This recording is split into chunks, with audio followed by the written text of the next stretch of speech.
All right, welcome back to The Explainer. Today, we are going to completely demystify how the complex microchips powering our everyday devices are actually designed, built, and tested.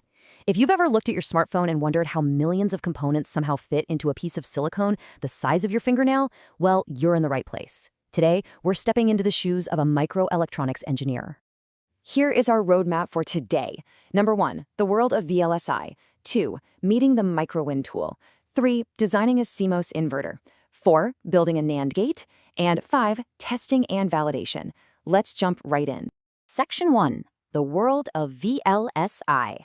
So at the core of literally everything we use today is VLSI, very large-scale integration. It's this incredibly precise, honestly almost magical process of packing thousands or even millions of transistors onto a single microchip. This is the exact discipline that takes abstract logic and transforms it into physical working silicon. And when we say millions, we mean it. You absolutely cannot just sketch this out on a napkin. Dealing with that intense level of complexity means we need highly specialized, super powerful tools to bridge the gap between theoretical knowledge and practical application. Which brings us to Section 2, meet the Microwind tool. Enter Microwind. Think of this software as our ultimate microelectronics sandbox. It's a real game changer because it takes a notoriously steep learning curve and flattens it out with a really user-friendly interface. You get a layout editor where the actual magic happens, manipulating components at a granular level.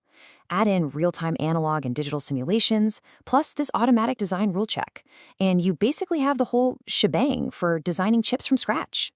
Here is exactly what our journey looks like inside the software. We kick off with conceptualization, getting a schematic down.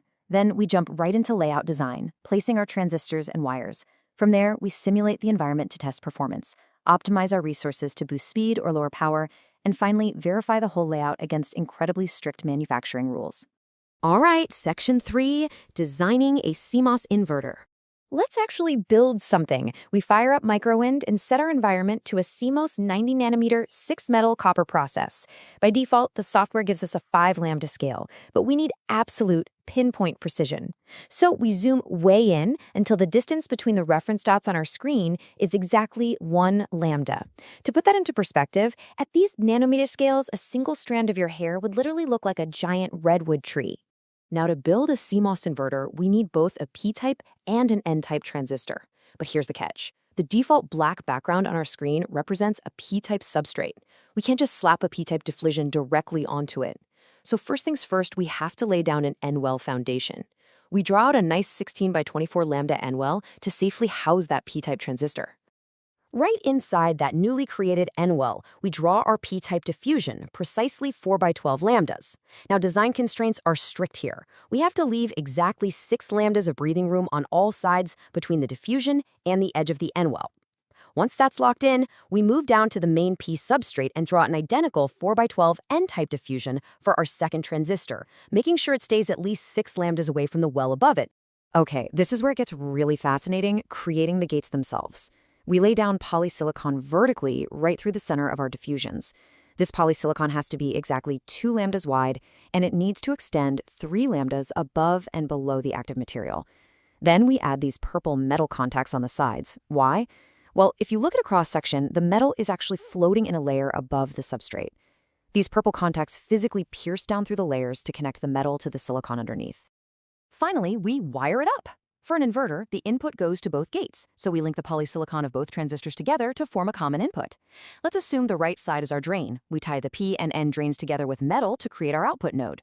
This next part is absolutely crucial. We supply a 5-volt VDD, not just to the P source, but also directly to the N well itself. We drop a ground connection to the N source, and boom, our inverter is completely built and wired up. Let's level up. Section 4, building a NAND gate. While that inverter was a beautiful little starter project requiring just 1 PMOS and 1 NMOS, a NAND gate is going to demand a bit more architectural muscle. We need a layout featuring 2 PMOS and 2 NMOS transistors working in perfect coordination. So we begin with our diffusions again, but we make them way wider this time to accommodate 2 gates. We're laying down our P+ and N+ diffusions at exactly 24 lambdas wide by 4 lambdas high. And here we absolutely have to stick to a strict separation rule. Exactly 12 lambdas of dead space between the P+ and N+ diffusions. Next up, we drop in our polysilicon gates. Just like before, they extend 3 lambdas above the active material, but we also ensure a 2 lambda separation distance from our contacts. Then we grab our metal 1 layer, carefully wire the drains of the PMOS down to the drains of the NMOS, and we also link the sources of the 2 PMOS transistors together. To wrap up the NAND gate, we assign 2 distinct inputs to our 2 polysilicon gate terminals. Let's call them input A and input B. We feed that crucial 5-volt VDD into our N-well, drop a ground line to the NMOS source, and designate our connected drains as our output node Y. And just like that, the logic gate is complete. Which brings us to the final hurdle, Section 5, Testing and Validation. So after meticulously routing every single lambda of polysilicon and spacing out all our metal layers, we have to ask the million-dollar question: how do we confidently know these microscopic designs are actually going to function? Before we send them off for incredibly expensive physical fabrication, we need to be 100% sure. Well, this is where Microwind's built-in Design Rule Check, or DRC, totally saves the day. We literally just click a button, and the software aggressively scans our entire layout against strict, predefined manufacturing constraints. It checks if our wires are too close, if our wells are too small, and guarantees that we have a fundamentally error-free layout ready for silicon.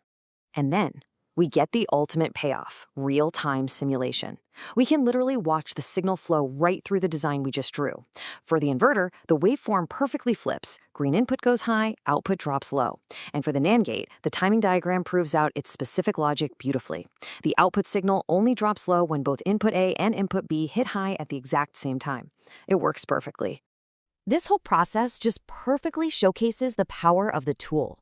By translating highly abstract theory into a visual, interactive, testable reality, it totally empowers you as an engineer. It lets us observe how tweaking a tiny little layout detail can massively impact major performance metrics, like speed and power consumption on the fly. It makes rapid iteration a total breeze. We've seen firsthand how an intuitive layout editor and real-time simulations completely bridge the gap from concept to physical silicon. We started with an empty black grid and built functioning logic gates at the nanometer scale. So with these foundational building blocks in your toolkit, the only question I have left for you is, what monumental leap in technology are you going to design next? Keep exploring, keep building, and I will catch you in the next explainer.